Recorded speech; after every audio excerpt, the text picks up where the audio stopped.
مرحبا بكم في هذه النشرة الإخبارية العاجلة. وسط ترحيب المواطنين ظهور الأميرة ليلى سلمى في مدينة طنجة قبل قليل، لكن قبل الخوض في هذه التفاصيل لا تنسوا دعمنا بزر لايك والاشتراك في القناة ليصلكم كل جديد.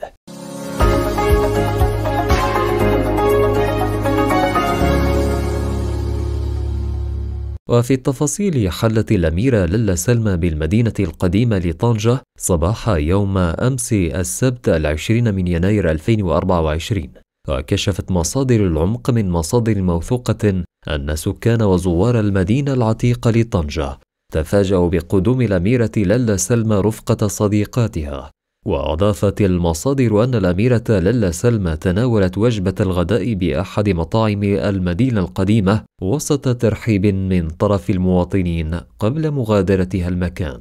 شكرا لكم على حسن المتابعة، دمتم في أمان الله.